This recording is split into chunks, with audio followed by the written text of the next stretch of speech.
Hello everyone, welcome back. I hope you're having a good day wherever you are. Why narcissists push and push and push and never get tired? Have you ever dealt with this with someone who makes everything about themselves? It doesn't matter how much you give, how much you explain yourself, how much you try to keep the peace. They push and push and push and test your limits.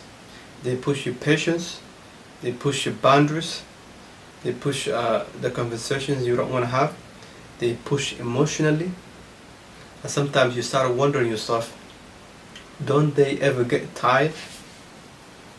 And today I'm going to explain exactly why narcissistic personalities don't stop, why they enjoy making everything about themselves, and why the pushing feels relentless emotionally, especially to emotionally healthy persons or people.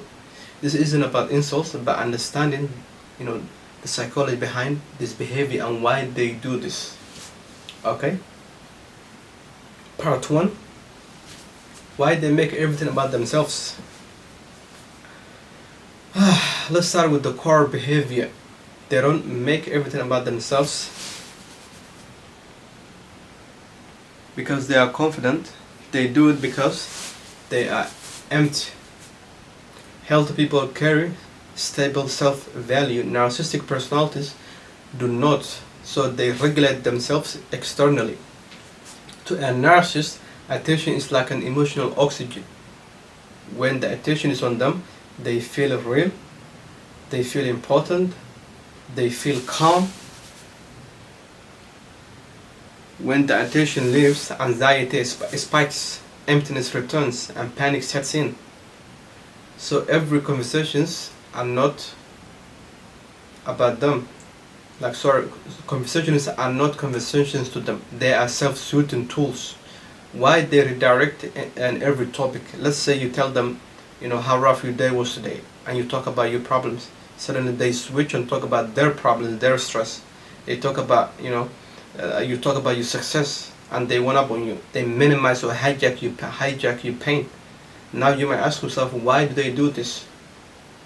Because your experience threatens their centrality. If the spotlight is not on them, they feel invisible, and invisibility feels like annihilation. Invisibility feels like annihilation. This is why it feels draining, because you are not being heard. You are being used as a mirror, not for connection but for reassurance. Part 2. Why they enjoy it, but not the way you think. Do they enjoy making everything about themselves? Yes, but it's not actually a joy. It is a relief, like a scratching an itch that won't go away. It's like exhaling after you hold your breath. It's calming yourself when you have a panic attack.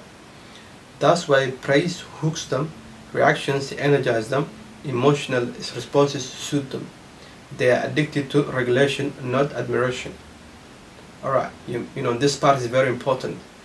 They are not trying to be evil, they are trying to survive emotionally. But survival mood turns other people into tools. Part 3. Why they push and push and push. Now let's address the question everyone asks: why don't they stop? And if they do, when do they stop? Never. They don't stop because they don't have an internal stopping mechanism. So here is what a health cycle versus a narcissistic cycle looks like.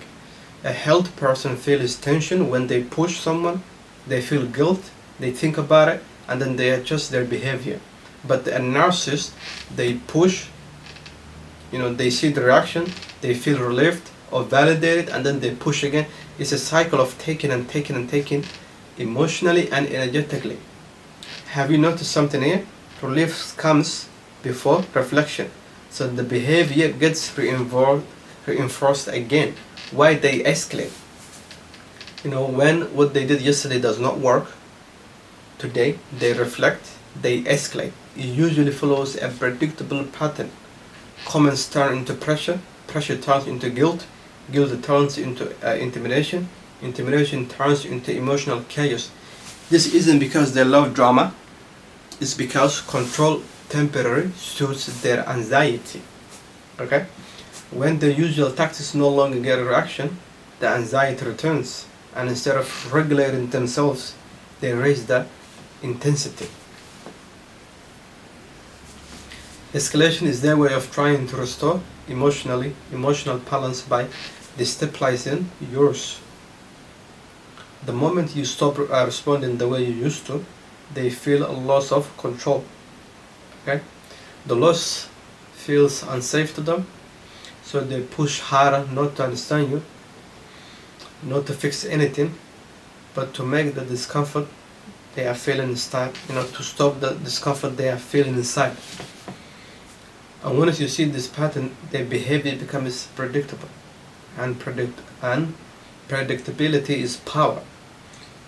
Silence terrifies them. Silence feels like rejection and irrelevance. So they push harder. Any reaction is better than nothing or none.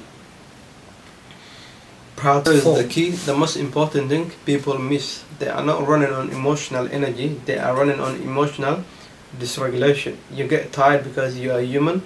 They don't stop because they cannot self-soothe. You have an internal battery, they have an external charger. And guess who that charger is? You. Why you feel endless? Because you are interacting with a nervous system, not a conscious. A regulation loop, not a personality. That's why responding does not work. That's why explaining yourself does not, work. That's why empathy does not work. Part 5. It's very hot today. When did they finally stop? Not when they are tired, but they stop when the behavior no longer regulates them. That happens when you stop. That happens when you respond neutrally. You stop explaining yourself. You remove emotion. And you keep your boundaries without any justification. No dramas, no long speech, no emotional supply. And when you become boring and unpredictable. Part 6.